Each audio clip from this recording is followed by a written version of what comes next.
The name of our town is Grover's Corners, New Hampshire. It's just across the line from Massachusetts. Latitude is 42 degrees, 40 minutes. Longitude is 70 degrees, 37 minutes. Running right through the middle of the town is Main Street. Cutting across Main Street on the left is the railroad tracks. Beyond the railroad tracks is Polish Town. You know, foreign folks who come here to work in the mills, a couple of Canuck families, and the Catholic Church. You can see the steeple of the Congregational Church. The Presbyterian is just across the street. The Methodist and the Unitarian are up a block. The Baptist Church is down in the hollow, by the river. Next to the post office is the town hall. Jail's in the basement. Brian once made a speech right from those very steps. It's a nice town, you know what I mean? Nobody very wonderful ever come out of it, so far as we know. The earliest dates on the tombstones up there in the cemetery say 1670. They're Grovers and Cartwrights and Gibbses and Herseys. Same names as you find around here now. First, we'll show you a day in our town. Not as it is today in the year 1940, but as it used to be in the year 1901. All right, operator, let's start. Yes, sir, that's the way our town looked back in the year 1901. Along Main Street is a row of stores with hitching posts and horse blocks in front of them. The first automobile is going to come along in about 5 years. The date is June 7th, 1901. It's just before dawn. Yeah, just about. The sky is already beginning to show some streaks of light in it over there in the east, back of our mountain. The morning star gets wonderful bright the moment before it has to go. The only lights on in the town are in a cottage over in Polish Town where a mother's just giving birth to twins, and down in the depot where Shorty Hawkins is just getting ready to flag the 5:45 for Boston. There she is now. Of course, naturally, out in the country all around, there have been lights on for some time, what with milking and so on. But town folks sleep late. Here comes Joe Crowell delivering the morning papers. So, another day has begun. Here comes Doc Gibbs from that baby case I was telling you about.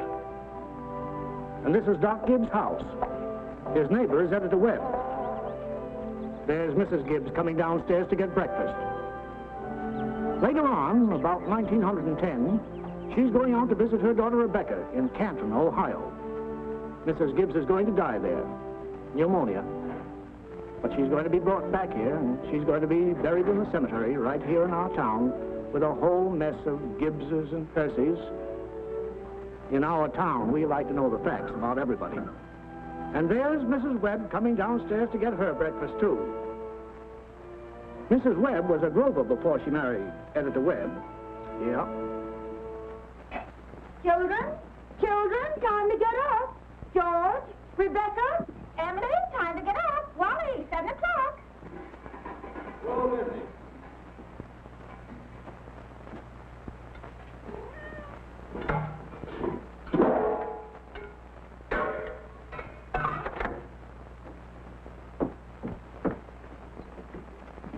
Morning, Hart. Morning, Miss Gibbs. Seems like you're late today. Yeah, something went wrong with separator. Don't know what it was.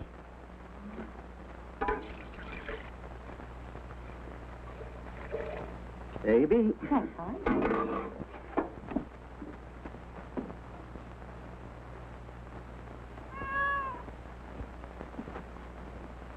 Morning, Miss Webb. Morning, Mr. Newsom.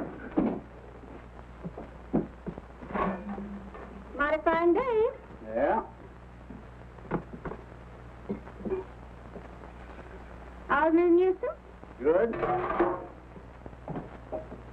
Emily, Wally, George, Rebecca.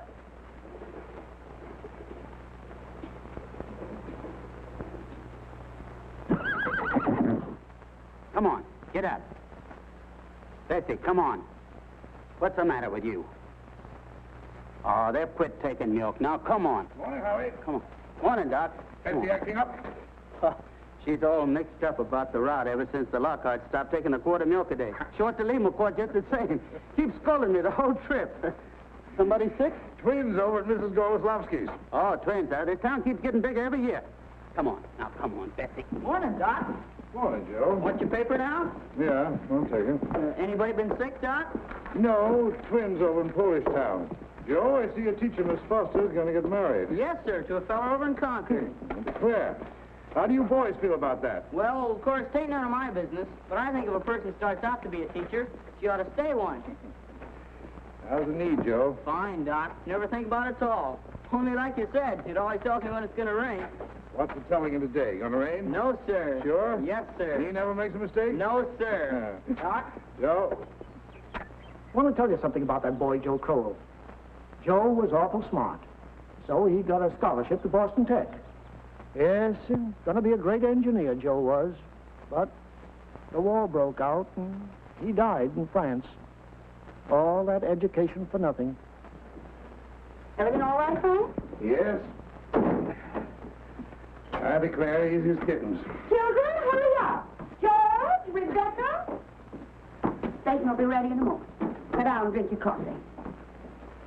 You can catch a couple hours sleep this morning, can't you? Miss Whitworth's coming at 11. Guess I know what's about to. Stomach ain't what it ought to be. All told, you won't get more than 3 hours sleep. Frank Gibbs, I don't know what's going to become of you. Still, we should go away someplace and take a rest. I think it'll do you good.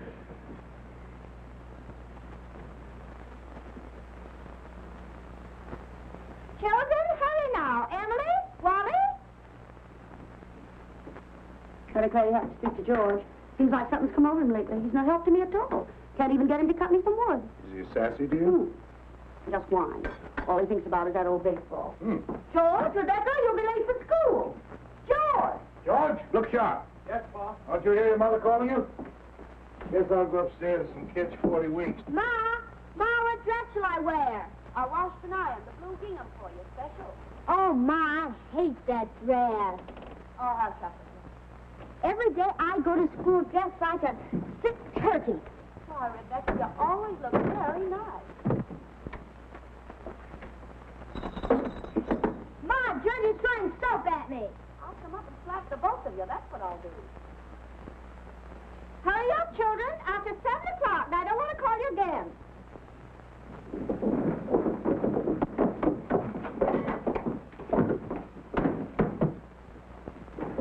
Huh? Children? Children, I won't have it. Breakfast just as good as any other meal, and I won't have you gobbling like wolves. It'll stunt your growth, that's a fact. Wally, put your book away. Oh, Ma, by 10 o'clock I gotta know all about Canada. You know the rules well as I do. No books at table. As for me, I'd rather have my children healthy than bright. Well, I'm both, Mama. You know I am. I'm the brightest girl in school for my age. I have a wonderful memory. Eat your breakfast. Well, I'll speak to your father about it when he's rested. Seems to me like 25 cents a week's enough for a boy your age. I declare, I don't know how you spend it all. Oh, Ma, I got a lot of things to buy. Strawberry hotcakes, that's what you spend it on. Well, I don't see how Rebecca comes to have so much money. She's got more than $1. I've been saving it up gradual. Well, dear, I think it's a good thing to spend some now and then. Ma, you know what I like most in the world? Do you? Money. Eat your breakfast. This first bag, I'll go.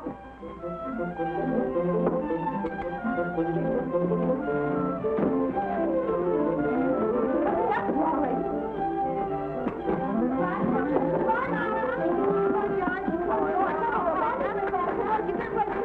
Now walk fast and don't pass it around. Wally, pull up your pass for me.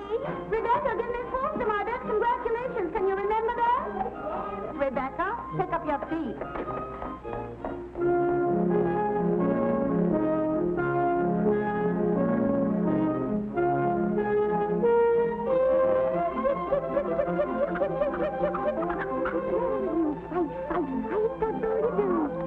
Oh, where did you come from? You don't belong to me.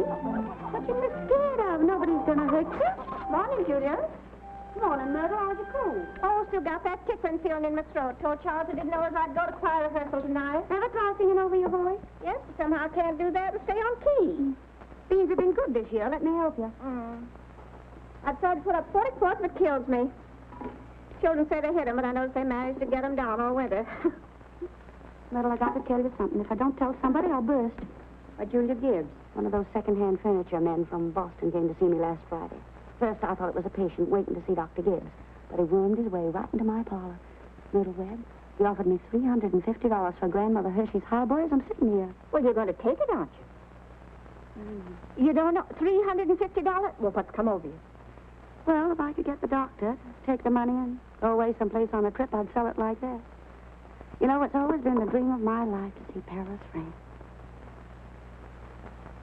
Crazy, I suppose.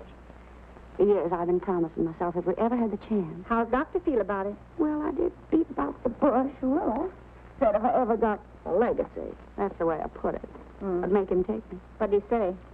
You know how he is. Haven't heard a serious word out of him since I've known him. No, he says, might make him discontented with Grover's Corners to go traipsing over your... No, let well enough alone, he's here. Well, if that second-hand man's real serious about buying it, you sell it, Julia. Then you'll get to see Paris. Just drop a hint from time to time. That's how I got Mr. Webb to take me to see the Atlantic Ocean, you know. Try and mention it. But it seems to me, once in your life before you die, you ought to see a country where they don't speak in English and don't even want to.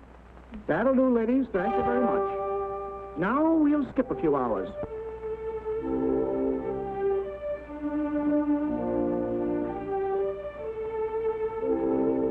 Now, before we get on, I think we ought to have a little more information about the town. A kind of a scientific account, you might say.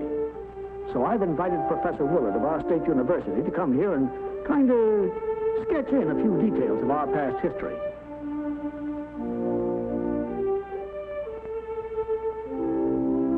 There he is now. Am I late? Right on time.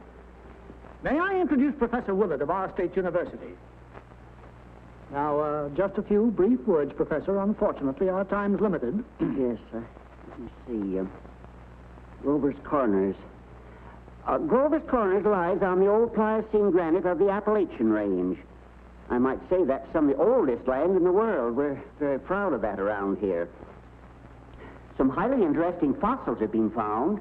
I might say unique fossils. 2 miles north of town in Silas Peckham's cow pasture. These may be seen in the museum of the university at any time. Well, that is, at any reasonable time. Shall I tell them about the meteorological conditions, the mean precipitation, etc.? I'm afraid we won't have time for that, Professor. We might have a few words about the history of man here, though. Oh, anthropological data. Yes. Let's see. Early Amerindian stock, Cotahatchee tribes. No evidences before the 10th century of this era. Now entirely disappeared. Possible traces in 3 families. Migration in the early 17th century of English brachiocephalic blue-eyed stock, and since then some Slav and Mediterranean. And the population, Professor? Within the town limits, 2,640. Oh, is that so? In that case, the population at the moment is 2,642. The postal districts bring in 507 more, making a total of 3,149. Mortality, birth rates, constant. By McPherson's gauge, 6.032. Thank you very much, Professor. I'm sure we're all very much obliged here. Not at all, sir, not at all. Come on. Good day. And now the social and political report. Oh, Editor Webb? Mr. Webb? Charlie Webb's the father of Wally and Emily. Emily's the smart girl with a good memory. You know, you saw her at breakfast. All right, Editor Webb, it's your turn now. Well, I don't have to tell you that we run here by a board of selectmen. All males vote at the age of 21. Women vote indirect. Politically, we're 86% Republican, 12% Democrats, 4% Socialists. The rest indifferent. Religiously, we're 85% Protestants, 12% Catholics. Rest indifferent. Very ordinary town, if you ask me, but our young people here seem to like it well enough. Lots of them settle down right here to live, even after they've been away to college. Now, is there anybody in the audience who'd like to ask Editor Webb any questions about our town? Is there much drinking in Grover's Corners? Well, ma'am, I wouldn't know what you'd call much. Saturday nights, the farmhands meet down at Ellery Greenwood's stable and holler some. We got one or two town drunks, but they're always having remorses every time an evangelist comes to town. No, I'd say that liquor wasn't a regular thing in the home here, except in the medicine chest. Right good for snake bites, you know, always was. Mr. Webb. Yes? Mr. Webb, is there any culture or love of beauty in Grover's Corners? Well, no, ma'am, not much. That isn't the sense you mean. There's some girls that play the piano with the high school commencement, but they ain't happy about it. No, there ain't much culture. Robinson Crusoe and the Bible and Handel's Largo, we all know that, and Whistler's Mother. That's about as far as we go. Thank you very much, Mr. Webb. Is there no one in town aware? No, I'm sorry, but we haven't time for any more questions. We must be getting on with the picture. It's getting on in the afternoon. All 2,642 have had their dinners. All the dishes have been washed. There's an early afternoon calm about the town. Charlie Webb's going home to mow his lawn. One man in 10 thinks it's a privilege to push his own lawnmower. The afternoon session of school is over. Doc Gibbs is in his office tapping people and making them say, ah, ah. I have to go home and tell my mother. I promised. Emily, walk simply. Who do you think you are today? Papa, you're terrible. One minute you tell me to stand up straight, and the next minute you call me names. I just don't listen to you. Golly, I never got a kiss from such a great lady before. Hello, Emily. Oh, hello. You made a fine speech in class today. Well, I was really ready to make a speech on the Monroe Doctrine, but the last minute Miss Foster made me talk about the Louisiana Purchase instead. I worked an awful long time on both of them. Gee, it's funny, Emily. From my window up there, I can see your head nights when you're doing your homework over in your room. Why, can you? You certainly do stick to it, Emily. I don't see how you can sit still that long. I guess you must like school. Well, I feel it's just something you have to go through. What do you think, Emily? We might work out a kind of telegraph from your window to mine, and you could give me a hit every once in a while on one of those algebra problems. Well, Oh, I don't mean the answers, Emily. Of course not. I mean, just some little hint.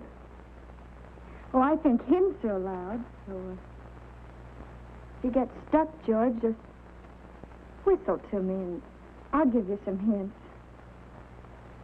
Gosh. You're just naturally bright, I guess.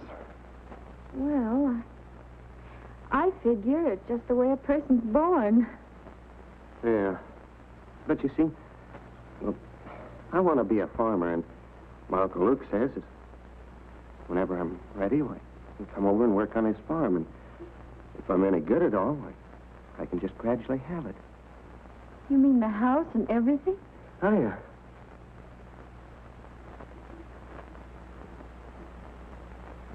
Well, I guess I better be getting off the baseball field. Thanks for the talk, Emily. Afternoon, Mrs. Webb. George. So long, Emily. So long, George.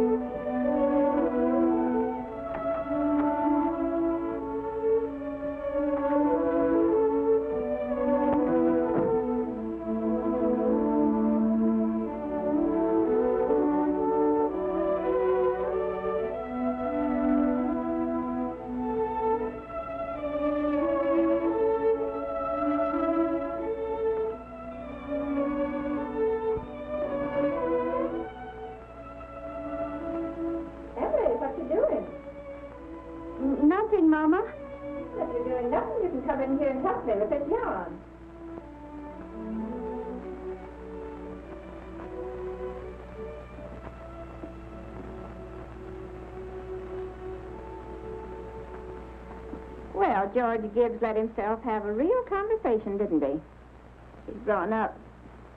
How old would George be? Oh, I don't know. Let's see, he must be around 17. Mama made a speech in class today. I was very good. You must recite it to your father at supper. What was it about? The Louisiana Purchase. It was like silk off a spool.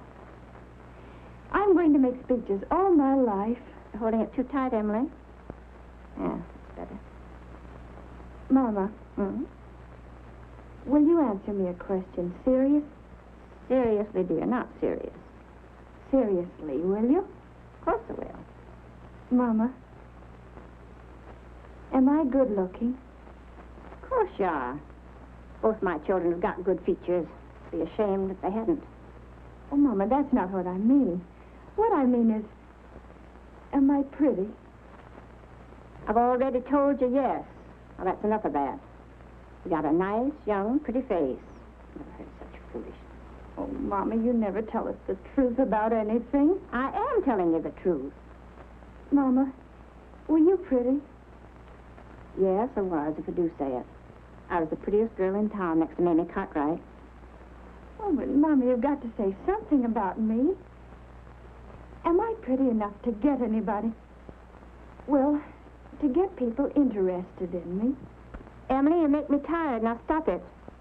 You're pretty enough for all normal purposes.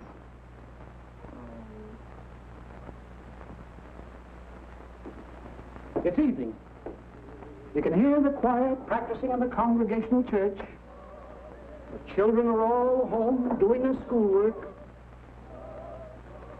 The day is running down like a tired clock.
Better.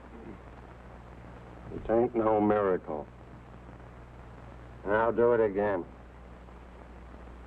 And remember, ladies, music come into the world to give pleasure. Now try it again.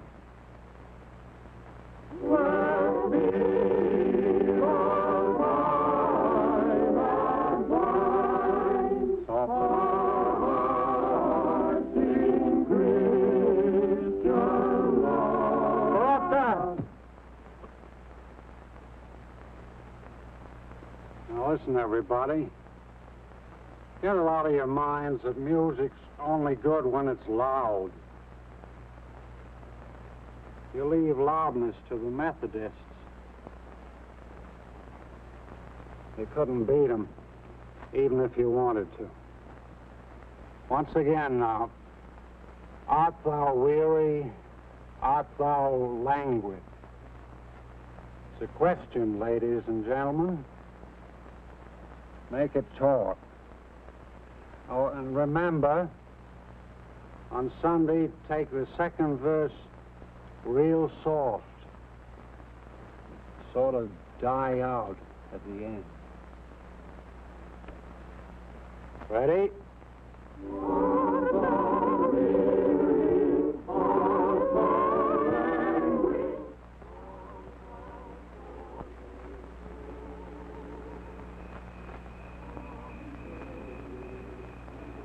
Emily. Oh, hello. can't work at all. The moonlight's so terrible.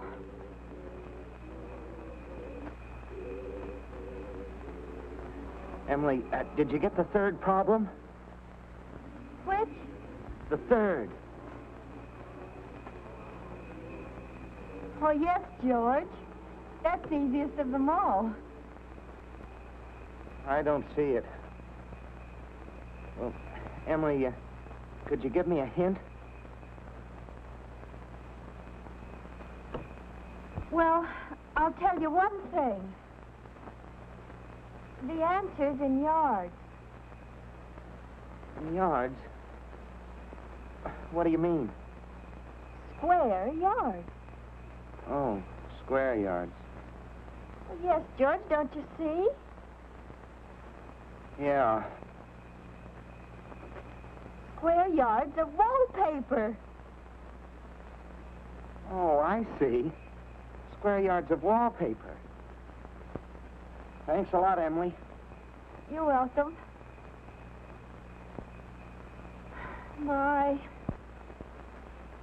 Isn't the moonlight terrible?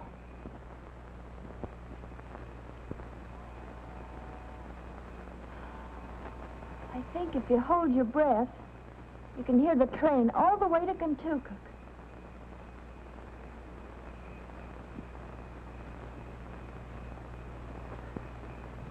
Hear it? Oh, what do you know? Well, I guess I'd better get back now and try to work. Good night, Emily. Good night, George. Oh, George, can you come down a minute? Yes, Paul.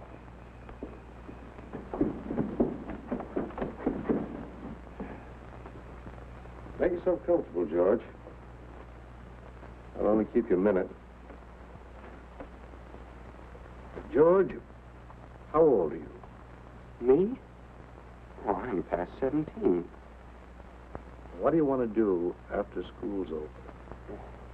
You know, Paul, I want to be a farmer on Uncle Luke's farm. Hmm? And you'll be willing, will you, to get up early and milk and feed the stock? And you'll be able to hoe and hay all day? Sure I will. What do you mean, Paul? Well, George, when I was here in the office today, I heard a funny sound. What do you think it was? It was your mother chopping wood. Now, there you see your mother, getting up early, cooking meals all day, washing and ironing, and yet she has to go out in the backyard and chop wood. I suppose she got tired asking you. I suppose she just gave up and decided it was easier to do it herself. Yet, you eat her meals. You put on the clothes she keeps nice for you. Then you run out and play baseball. Like she was a hired girl we kept around the house but didn't like very much. I knew all I had to do was call it to your attention. Here's a handkerchief, son.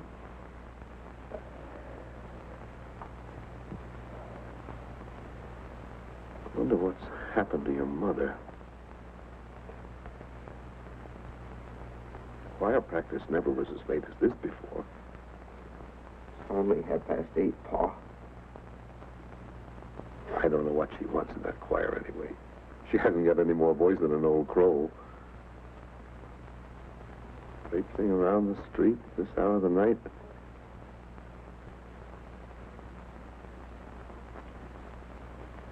It's just about time you retired, don't you think, George? Yes, Paul.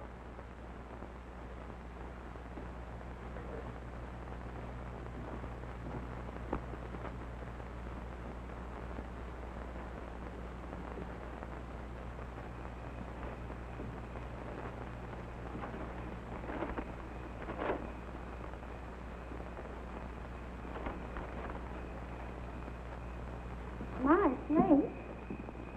Real real nice choir practice, weren't it? Myrtle Webb, look at that moon.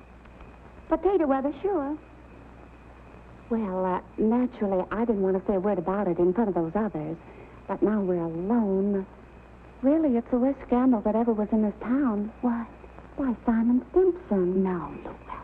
But, Julia, they had the organist of a church drink and drunk year after year. Luella. Julia, you know he was drunk tonight. Now, Luella, we all know about Mr. Simpson, and we all know about the trouble he's been through. And Dr. Ferguson knows, too. And if Dr. Ferguson is willing to keep him on in his job there, the only thing the rest of us can do is just not to notice it. Not to notice it? But it's getting worse. No, it ain't, Luella. It's getting better. I've been in that choir twice as long as you have, and it doesn't happen anywhere near so often. Oh, my. I hate to go to bed on a night like this.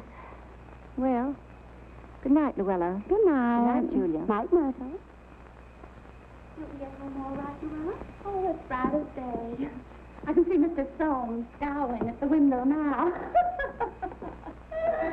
You think we've been to a dance the way the menfolk carry on. Good night, Julia. Good night, Luella. See you on Sunday. See you then.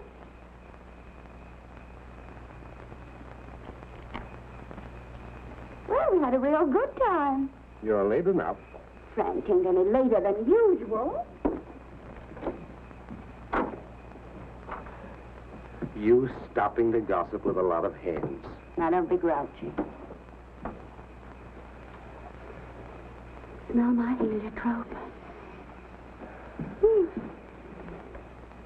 What'd you do all the time I was away? Oh, I read as usual. Well, what did the girls gossip about tonight? Believe me, Frank, there's something to gossip about. Simon Simpson? Far gone, was he? Oh, worst I've ever seen. Frank, how's all that going to end? Dr. Ferguson can't forgive him forever. I guess I know Simon as well as anybody in this town. Some people just ain't made for small-town life. I don't know how that'll end. But there's nothing we can do but leave it alone. Get in. Oh, no, not yet. Frank, I'm worried about you. What are you worried about? Well, I think it's my duty to plan for you to get a real rest and change. And if I get that legacy, I'm going to insist upon it. No, Julie, no. There's no sense in going all over that again. Come on. It's getting late. First thing you know, you'll catch a cold. I gave George a piece of my mind tonight. I reckon you'll get your wood chop. For a little while, anyway. You know, that Mrs. Fairchild always locks the front door every night. All the people up in that part of town do. They're all getting too cityfied. That's the trouble with them. They haven't got a thing fit to burgle, and everybody knows it. Good evening, Constable. Good evening, Mr. Webb. Quite a mood. Yeah. All quiet tonight? Simon Simpson is rolling around a little. I just saw his wife moving out to hunt for him. So I looked the other way. There he is now.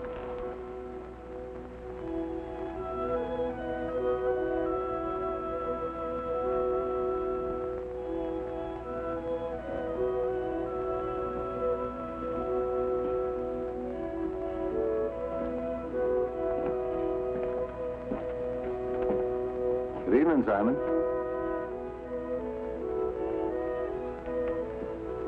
Good evening. Most of the town settled down for the evening. Guess we'd better do the same. Can I walk along with you?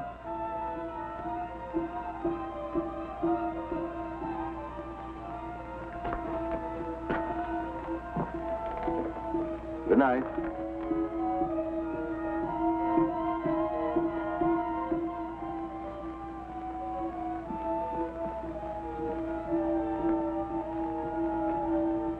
I don't know how that's going to end. Oh, Bill, if you see my boy smoking cigarettes, give a word to him, will you? He thinks a lot of you, Bill. I don't think he smokes those cigarettes, Mr. Webb. Leastways, not more than 2 or 3 a year. Well, I hope not. Good night, Bill. Good night, Mr. Webb.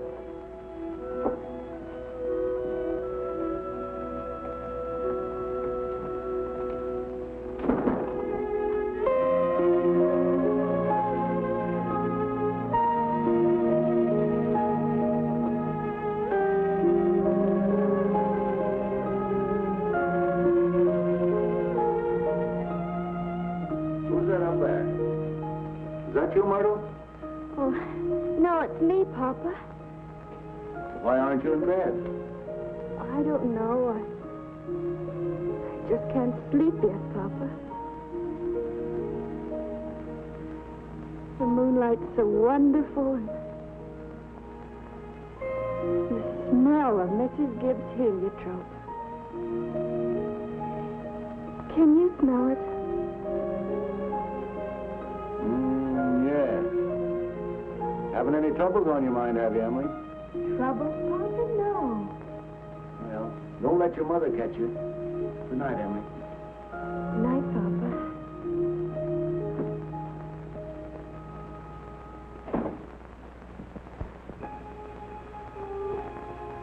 I never told you about that letter Jane Crawford got from her minister when she was sick. He wrote Jane a letter, and on the envelope, the address was like this. It said, Jane Crawford, the Crawford Farm, Grover's Corners, Sutton County, New Hampshire, the United States of America. What's funny about that? But listen, it's not finished. The United States of America, continent of North America, Western Hemisphere, the Earth, the solar system, the universe, the mind of God. That's what it said on the envelope. What do you know? Yep, and the postman brought it just the same. What do you know?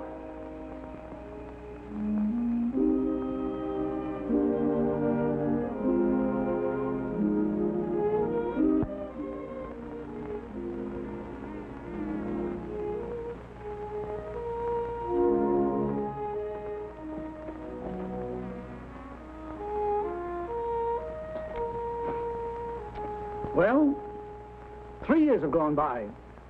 The sun's come up over 1,000 times. Summers and winters have cracked the mountains a little bit more, and the rain's brought down some of the dirt.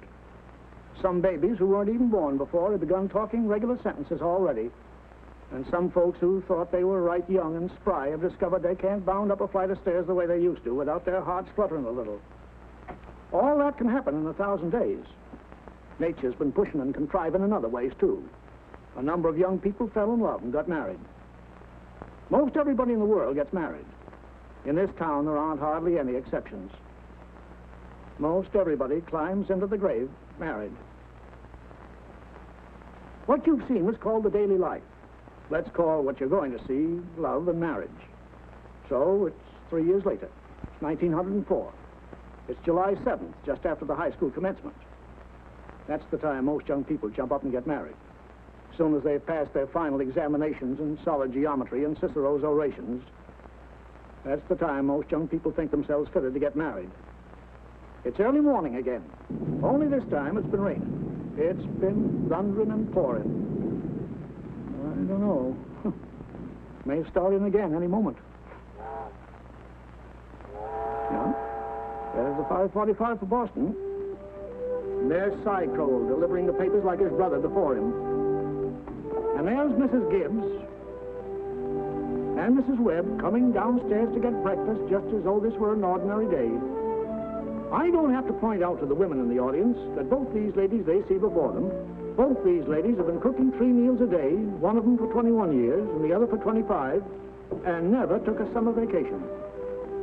They raised 2 children apiece, washed, cleaned the house, and never had a nervous breakdown. And here comes Howie Newsom and Bessie delivering the milk.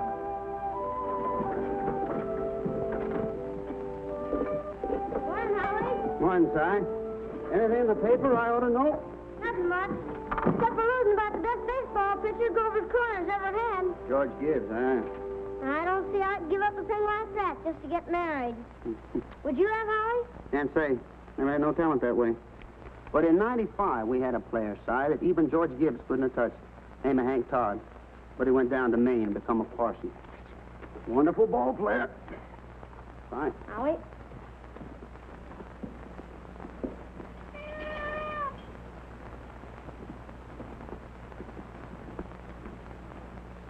Morning, Miss Gibbs. Morning, Howie. It's too bad it's so wet, but I guess it's cleared up for good. Certainly hope it has. Going to have a house full of relations today, Howie.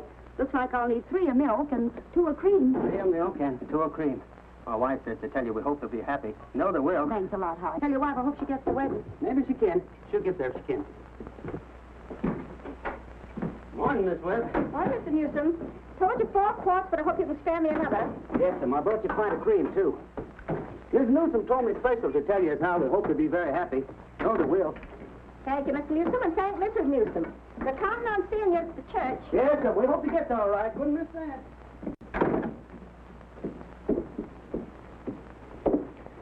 Well, Ma, day's come. We're losing one of your chicks. Frank Gibbs, don't you say another word. I feel like crying any minute. Down, drink your coffee. Groom's upstairs shaving himself, only there ain't very much to shave. He's whistling and singing like he was glad to leave us. Every now and then saying, I do, to the mirror. But it don't sound convincing to me. I declare, Frank, I don't know how he's going to get along. I've always arranged his clothes for him. Seen to it that his feet were dry and he had warm things on. They're too young for him. Emily will never think of those things. He'll catch his death cold within a week. I remember my wedding morning, Julie. Don't stop that, Frank, here. I was the scaredest young fellow in the state of New Hampshire. Thought I'd made a mistake for sure. And when I saw you coming down the aisle, I thought you were the prettiest girl I'd ever seen. The whole trouble was I'd never seen you before. There I was, right in the Congregational Church, being married to a total stranger. Well, how do you think I felt? I tell you, Frank, weddings are perfectly horrible things. Farces, that's what they are. Made something for you. Why, Julie Hersey. French toast. It ain't hard to make. Besides, I had to do something. I had to sleep last night, Julie. Heard a lot of hours struck off. I get a shock every time I think of George setting out as a family man. That great, gangling thing. I tell you, Julie, there's nothing in the world so terrifying as a son. The relation between a father and a son is the dangest, awkwardest... Well, mother and daughter's no picnic, I can tell you. I do. I do. They'll have a lot of trouble, I suppose, but that's none of our business. Everybody's got a right to their own trouble. You know one thing that scared me when I married you? Go along with you. I was afraid we didn't have material for conversation more than it'd last a few weeks.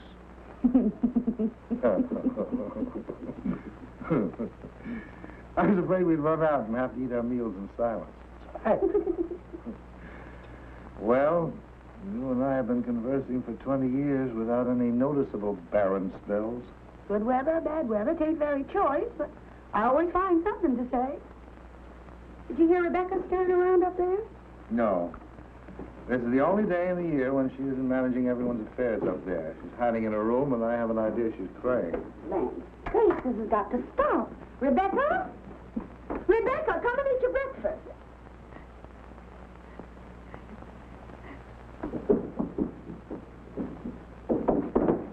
Good morning, everybody. Only 4 more hours to live. George, guess where you going? I'm just stepping across the grass to see my girl. Now, George, put your rubbers on. It's been raining torrent. You don't step out of this house unless you're prepared for it. Oh, Ma, it's just a step. You'll catch your death of cold and cough all through service. Ah, George! Do as your mother tells you.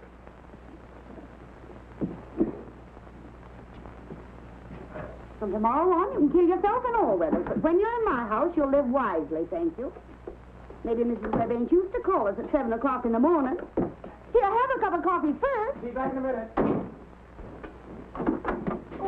Good morning, Mother Webb. Goodness, you frighten me. George, I hate to say it, but you understand, I can't ask you in. Why not? You know as well as I do, a groom can't see his bride on his wedding day. Not till he sees her in church first. Oh, that's just a superstition. Good morning, Mr. Webb. Morning, George. You don't believe in that superstition, do you? There's a lot of common sense in superstitions, George. Millions have followed it, and don't you be the first to fly in the face of custom. How's Emily? She hasn't waked up yet. Haven't heard a sound out of her. Emily's asleep. Well, no wonder we were up till all hours, sewing and packing. Tell you what I'll do, George. You sit down here with Mr. Webb for a minute, drink that cup of coffee. And I'll run up and see that she doesn't come down and surprise you. There's some bacon there. I don't be too long about it.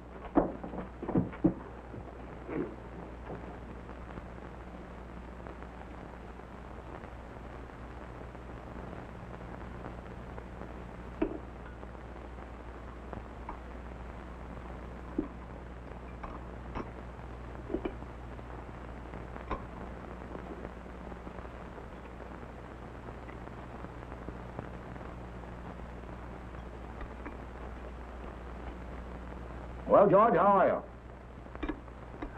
Oh, I'm fine. Mr. Webb, what common sense could there be in a superstition like that?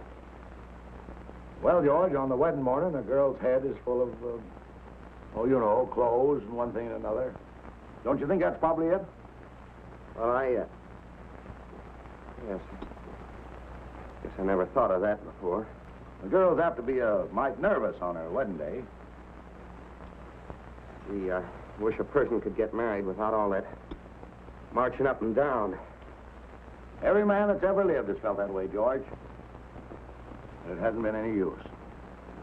It's the women folks who've built up weddings, my boy. Man looks mighty small at a wedding, George. All those good women standing shoulder to shoulder, making sure that the knot's tied in a mighty public way. Well, you believe in it, don't you, Mr. Webb? Yes. Oh, yes. Now, don't misunderstand me, George. Marriage is a wonderful thing. A wonderful thing. Don't you forget that, George. No, sir.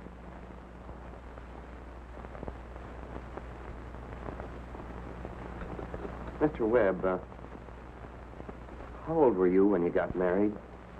Well, you see, I had been to college, and I'd taken a little time to get settled. But Mrs. Webb wasn't much older than what Emily is. Oh, age hasn't much to do with it, my boy. That is, compared with other things. What were you going to say, Mr. Webb? Well, I don't know. Was I going to say something? George? I was remembering the other night the advice my father gave to me when I got married. Yes, he said. Charles, he said, start right off by showing her who's boss. Best thing to do is to give an order about something, even if it don't make sense. Just so she'll learn to obey, he said. Then he said, if anything about her irritates you, conversation or anything, get right up and leave the house. That'll make it clear to her. And oh, yes, he said, never tell your wife how much money you have. Never. Well, I couldn't exactly do that. So I took the opposite of his advice, and I've been happy ever since. So let that be a lesson to you, my boy. Never ask advice of anybody on personal matters. George, Emily's got to come down and eat her breakfast. She sends you love, but she don't want to lay eyes on you. Goodbye. Goodbye. Myrtle, I guess you didn't know about that older superstition. What do you mean, Charles? Since the caveman, no bridegroom should see his father-in-law on the day of the wedding or near it. Remember that.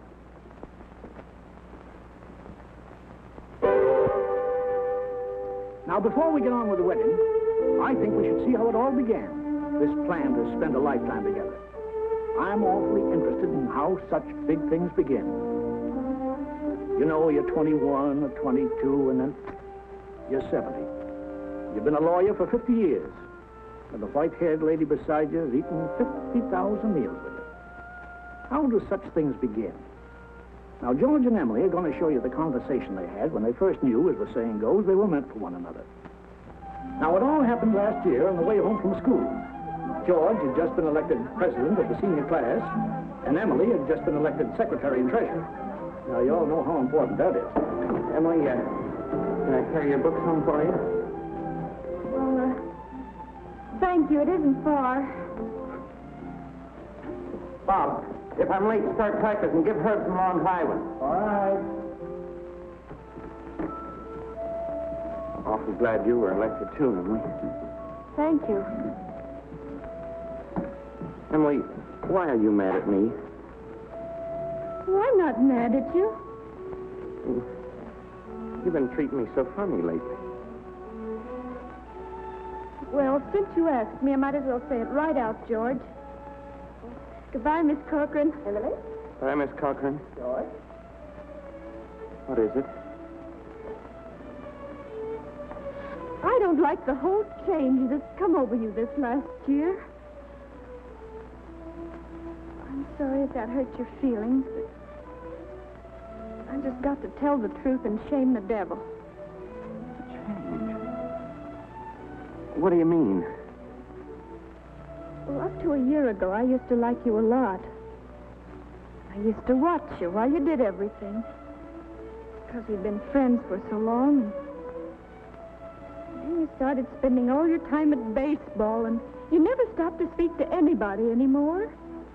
Not to really speak. Not even to your own family you didn't. And George, it's a fact. Since you've been captain, you got awful stuck up and conceited, and all the girls say so. Hurts me to hear them say it, but I have to agree with them a little because it's true. Oh, gosh, Emily. I never thought that such a thing was happening to me. I guess it's hard for a fellow not to have some faults creep into his character. Always expect a man to be perfect, and I think he should be. Well, I don't think it's possible to be perfect, Emily. Well, my father is. And as far as I can see, your father is. And there's no reason on earth why you shouldn't be, too.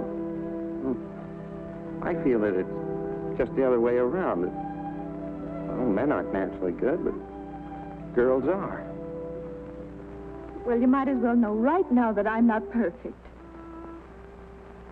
It isn't as easy for a girl to be perfect as a man because, well, we girls are more nervous.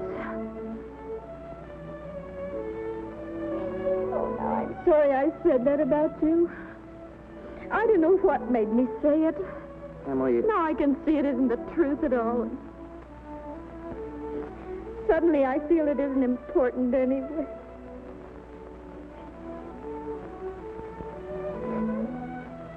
Emily, would you like a ice cream soda or something before you go home?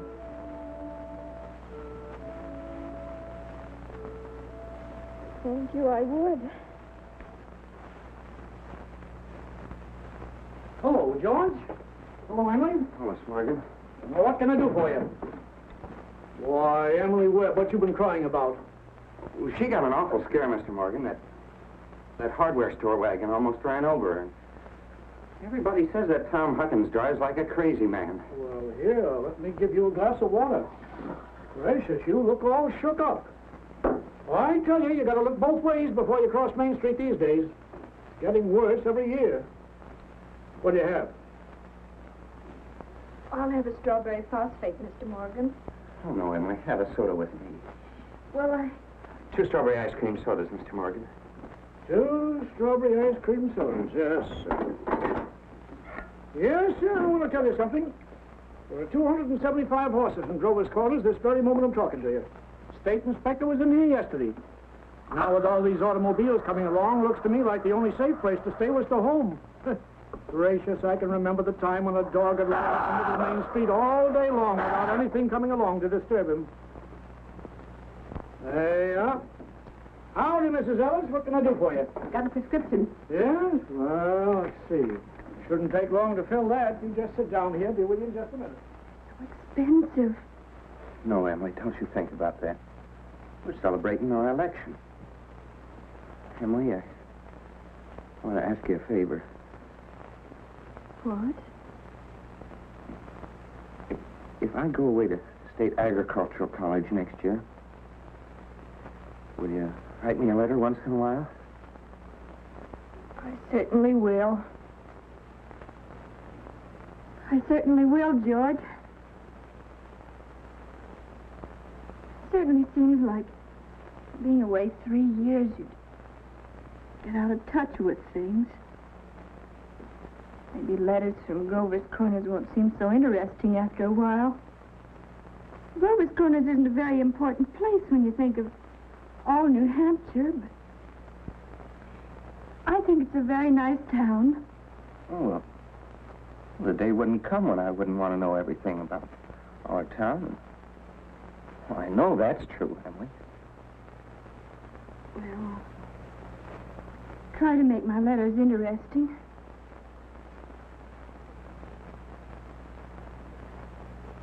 You know, Emily, whenever I meet a farmer, I ask him if he thinks it's important to go to agricultural school to be a good farmer. Why, George.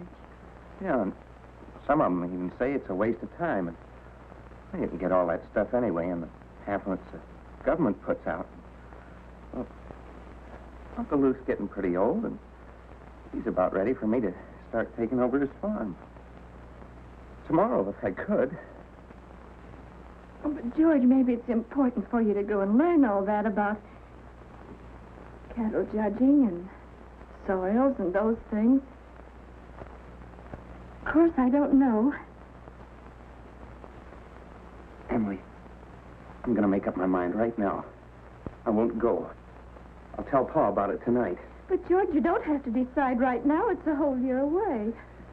Emily, I'm glad you spoke to me about that fault in my character. And everything you said was right, but there was one thing wrong with it. And that's when you said I wasn't noticing people. You, for instance. If you say you were watching me when I did everything, I was doing the same thing about you all the time. Why? Sure, I always thought about you as one of the chief people I thought about. I always made sure where you're sitting on the bleachers, who you were with. For 3 days now, I've been trying to walk home with you, but something always got in the way. And yesterday, I was standing out by the wall waiting for you. And you walked home with Miss Cochran. George. Life's awful funny. How could I have known that? I thought... Emily, I'm going to tell you why I'm not going to agricultural school. I think that once you've found a person that you're very fond of, a person who's fond of you, too, likes you well enough to be interested in your character, I think that's just as important as college is, and even more so. That's what I think.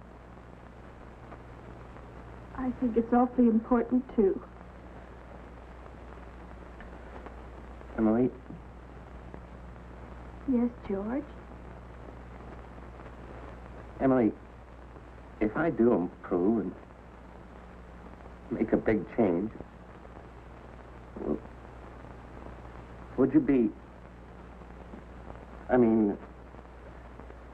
Could you be... I am now. I always have been.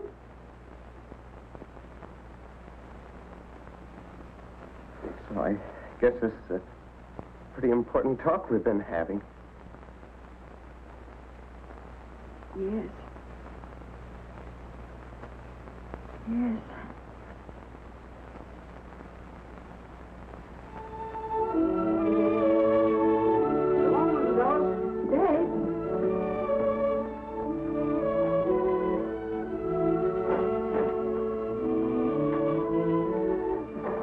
Wait a minute, I'll walk you home.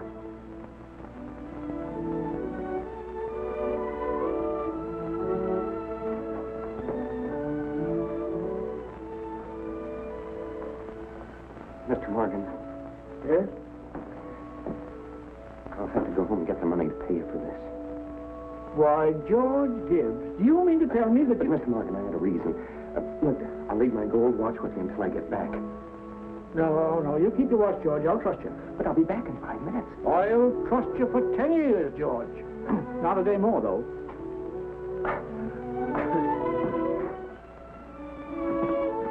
Feeling all right now, Emily?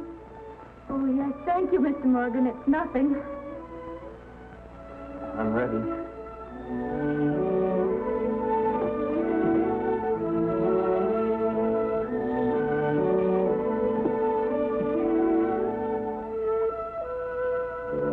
Well, now to get on with the wedding.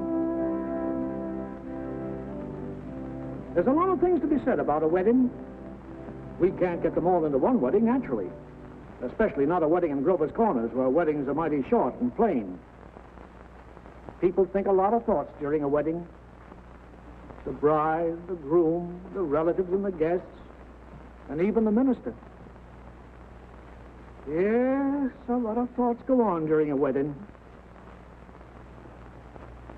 I've married 200 couples in my day. M marries N. Millions of them. The cottage, the go-kart, the Sunday afternoon drives in the country, the first rheumatism, the grandchildren, the second rheumatism, the deathbed, the reading of the will. Once in 1,000 times, it's interesting. I don't know why on earth I should be crying. I suppose there's nothing to cry about. This morning at breakfast just come over me. There was Emily eating her breakfast as she's done for 17 years. She's going out of my house. I suppose that's it. I never felt so alone in my whole life. I don't want to get married. Why can't I stay for a while, Sam? Papa, darling, don't you remember what you used to say all the time that I was your girl?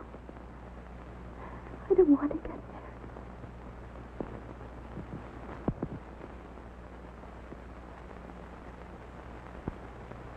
I'm gonna get married. I'm grown up. I'm getting old. I don't want to get old. Taking on all these responsibilities. Why is everybody pushing me so? All I want to do is be a fella. And I'm going to get married.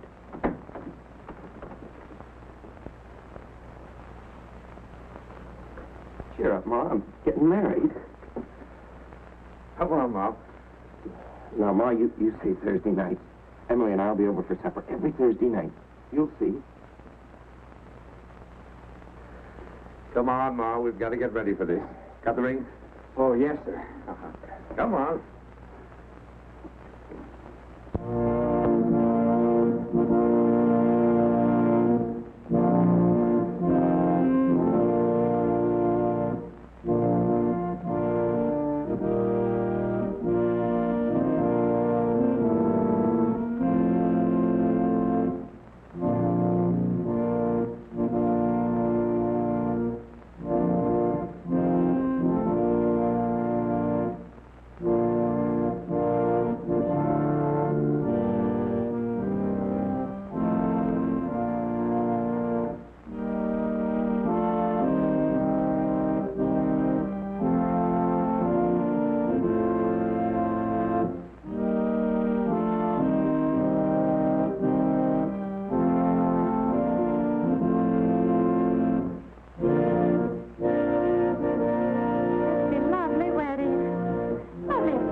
Dearly beloved, we are gathered together here in the sight of God and in the face of this company to join together this man and this woman in holy matrimony. Don't know when I've seen such a lovely wedding. She entered into an advice I always of your cry. life. Reverently, I don't know how it is, but advisedly, I always soberly, cry. and in the fear of God. I just like to see young people Into happy. this holy estate, these two persons such a present lovely come now couple. to join. I've never been to such a Require and nice charge you wedding. both, sickness I'm and in sure- health, to love and to cherish till death you do part, according to God's holy ordinance, and thereto plight her your troth. I do. Do you, Emily, take George to your wedded husband, to have and to hold from this day forward, for better, for worse, for richer, for poorer, in sickness and in health, to love and to cherish till death you do part, according to God's holy ordinance, and thereto plight him your troth? I do. What token dost thou give of thy sincerity? With this ring, With this ring, I thee wed. I thee wed.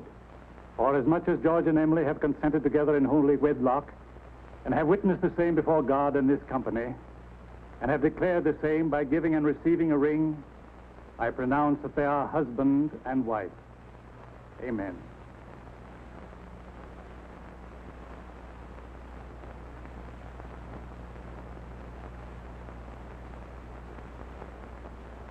Forever. Forever and ever.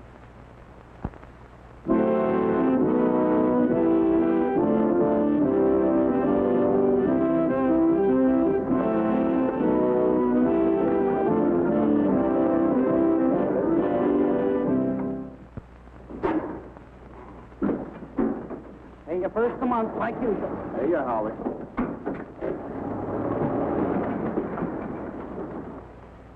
Man his age shouldn't be driving one of those things. Not when he's got a lot of young fellas to do it for him. Well, Howie likes to deliver the milk himself. Says he gets the feel of the town that way. You know, in all these years, he never kept a book. Carries all the accounts in his head. I hear he's been doing so well, he's begun locking his front door at nights. Afraid of burglars. Ain't no burglars in this town yet. No, but Howie's heard about them.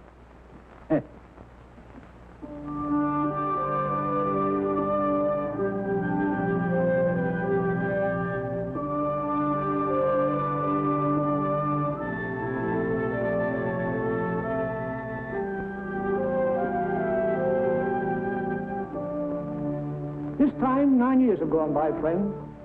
It's the summer of 1913. Gradual changes in Grover's Corners.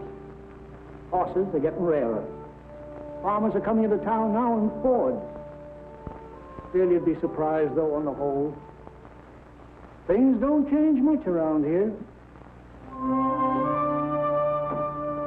This is an important part of Grover's Corners up here in this hilltop. Lots of sky, lots of clouds, often lots of sun and moon and stars. Certainly a beautiful spot up here.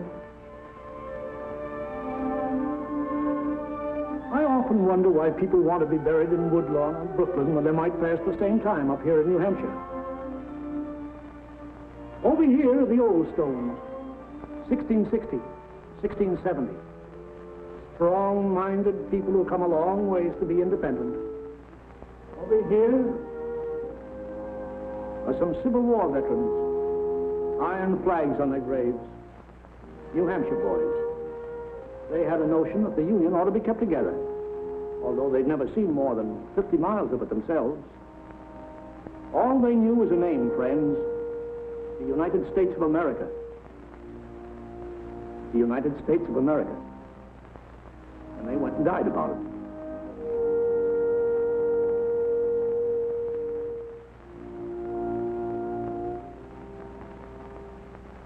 This is the new part of the cemetery. There's Mrs. Soames, who enjoyed the wedding so much, remember? And there's our friend, Mrs. Gibbs. And Doc Gibbs lost his wife 3 years ago, just about this time.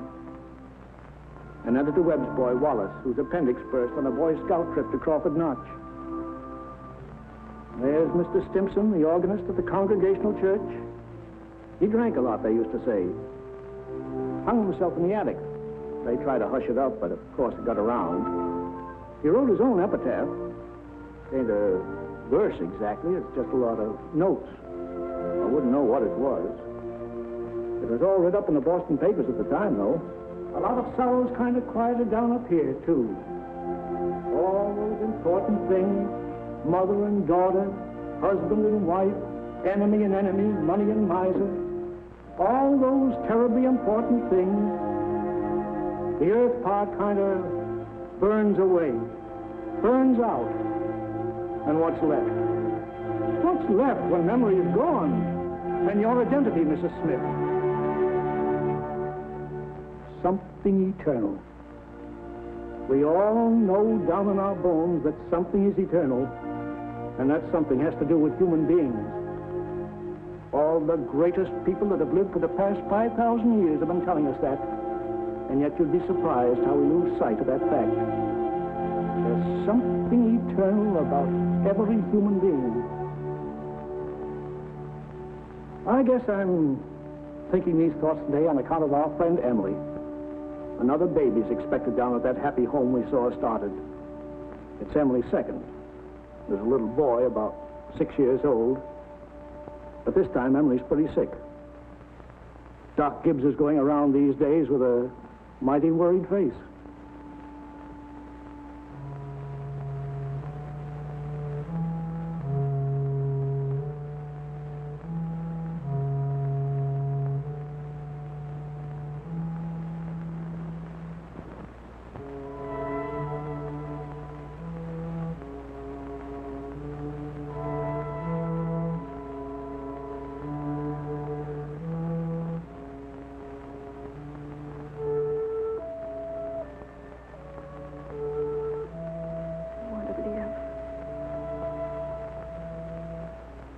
to live.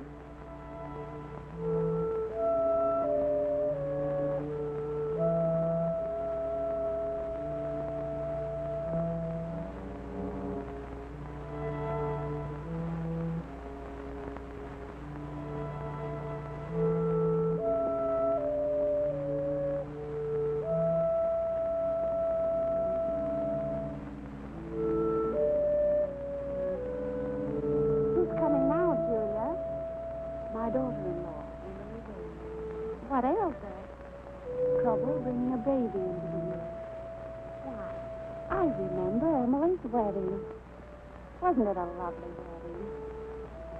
I remember I called on George and Emily at their farm just before I died. It's a beautiful farm.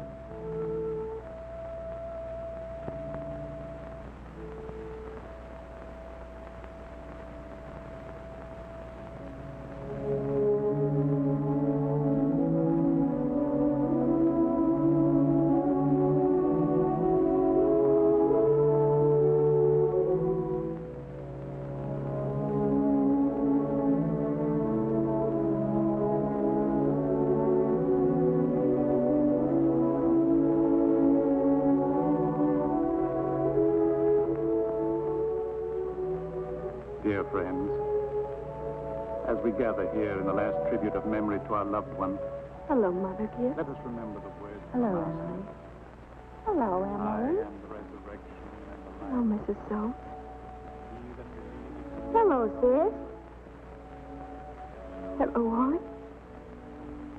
eternal in the heavens.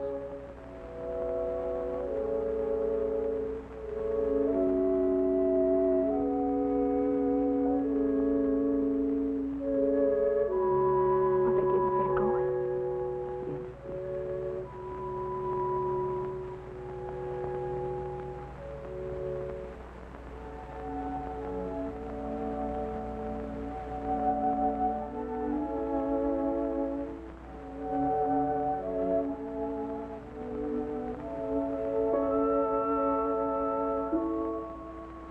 Father Gibbs is bringing some of my flowers to you, Mother Gibbs.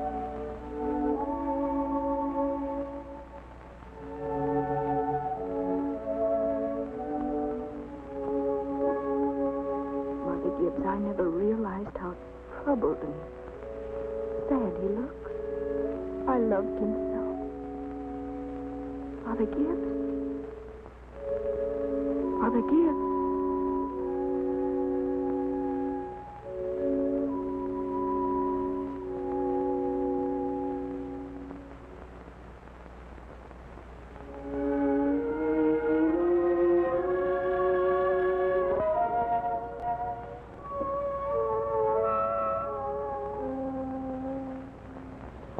So tired, Mother Gibbs.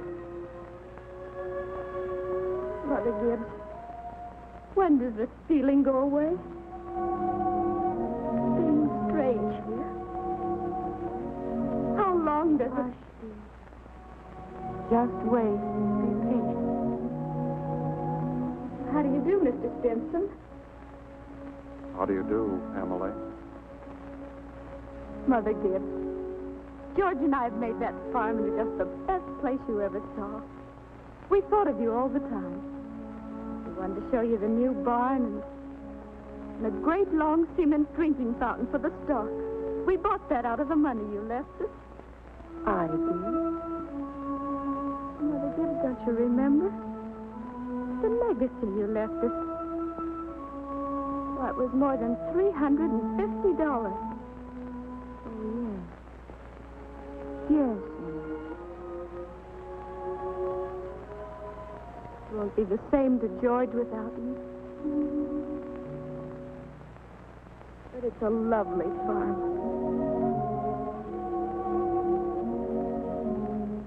My boy's spending the day at Mrs. Carter's.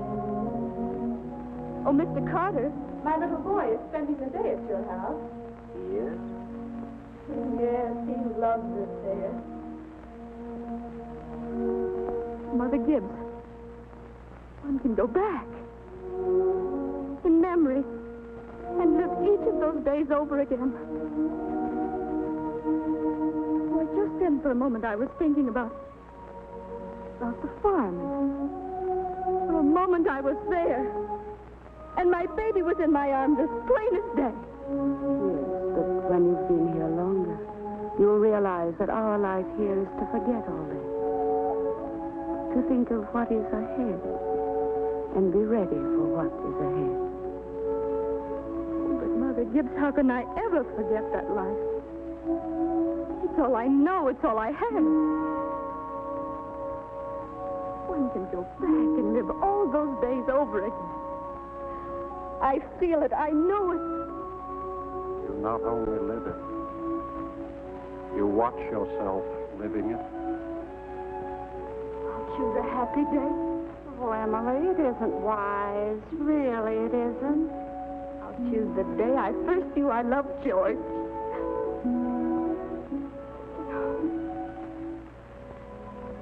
Why should that be painful? Because it's the happiest days that are the hardest to relive and to forget.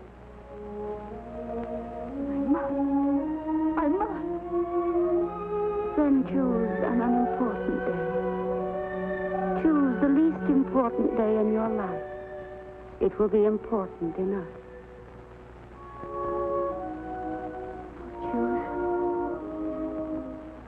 I'll choose. Yes, Emily. Think hard. Remember.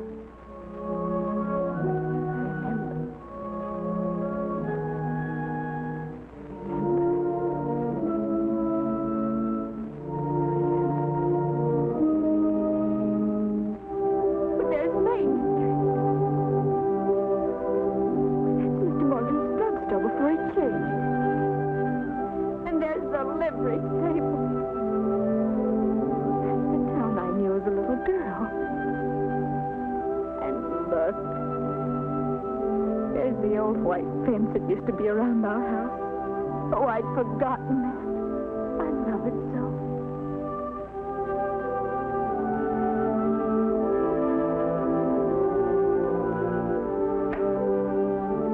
There's Mama coming downstairs to make breakfast.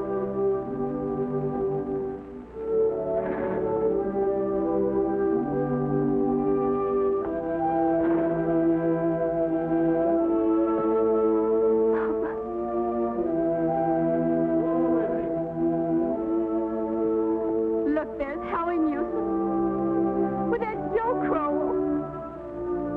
Morning, Howie. Morning, Joe. Susan, Emily, Wally, time to get up. Morning, Miss Webb. Hi, Miss Newsom. Here's the code. Yes, 10 below by my barn, Miss Webb. Keep yourself wrapped up, Mr. Newsom. Yes, sir. Oh, tell Emily many happy returns of the day. No, I know. It's my 16th birthday. Mama, I can't find my blue hair ribbon anywhere. Just open your eyes, dear, that's all. I laid it out special for you on the dresser there. If it were a snake, it'd bite you. How young Mama looks. I didn't know Mama was ever that young.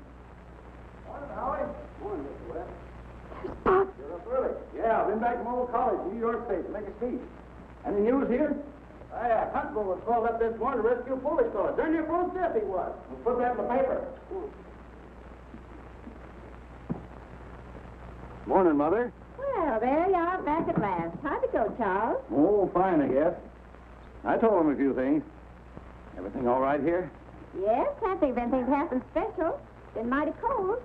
Howie Newsom says 10 below down to his barn. Yes, well, it's colder than that at Hamilton College. Students' ears are falling off. They ain't Christian. Paper have any mistakes in it? Not that I noticed. Well, you can have your coffee when you want it, Charles. Don't forget it's Emily's birthday. Did you remember to get her anything? Got it right here. Where's my girl? Where's my birthday girl? Don't interrupt her now, Charles. You can see her breakfast. She's slow enough as it is. I can't bear it. Why did they ever have to get old? Mama, I'm here. I'm grown up. Oh, I love you all. Everything. I can't look at everything hard enough. Hurry up, children. 7 o'clock. I don't want to call you again.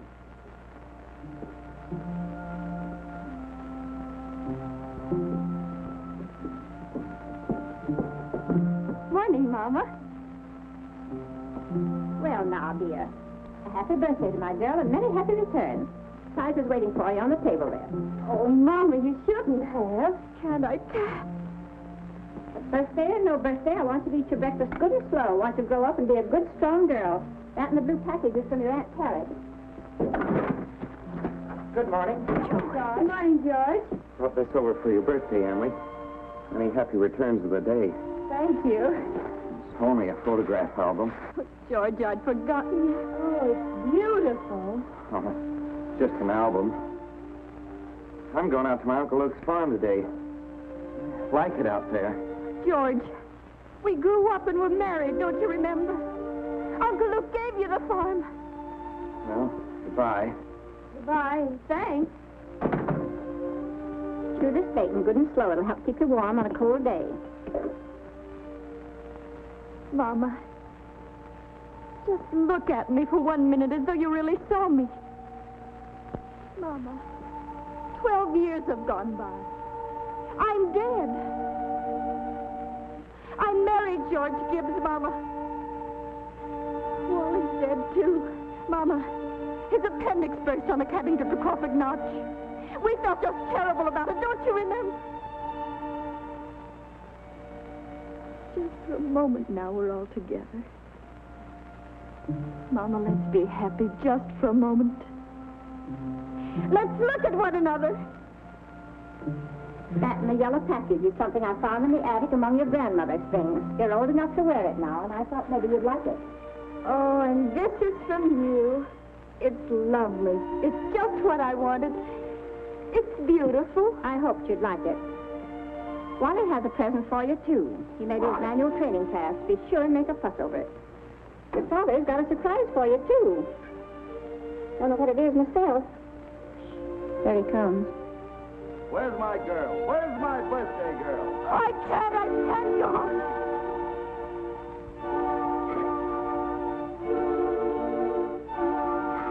It goes so fast.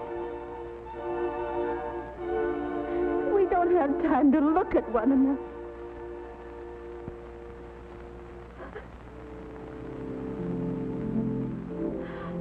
Oh, I didn't realize. So all that was going on.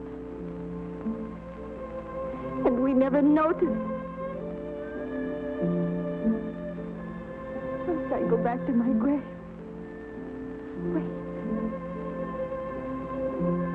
One more look.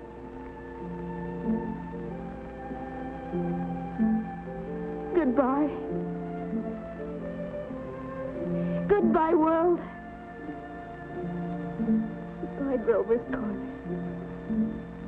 Mama, Papa. Goodbye to clocks ticking. My butternut tree and Mama's sunflowers. Food and coffee. New iron dresses and hot baths. And sleeping and waking up. Oh, Earth, you're too wonderful for anybody to realize. Do any human beings ever realize life while they live it? Every minute. Oh, I want to live, I want to live, I want to live. Of course you do, Emily. Of course.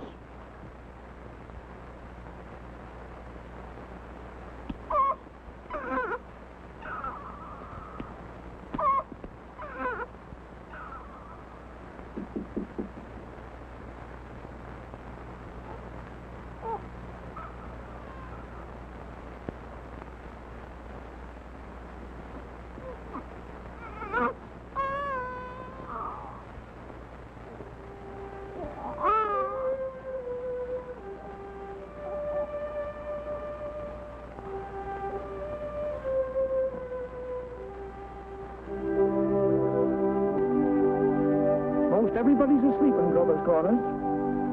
Oh, there are a few lights on. Down at the depot, Shorty Hawkins has just watched the Albany train go by, and of course out in George and Emily's farm. They're still up. Talking over the new baby, I suppose. It's like what one of those Midwestern poets said.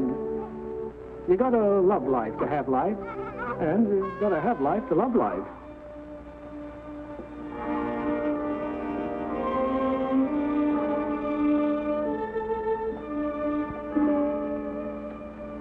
$11 o'clock in Grover's Corners. Tomorrow's another day. Everybody's resting in Grover's Corners. You get a good rest, too.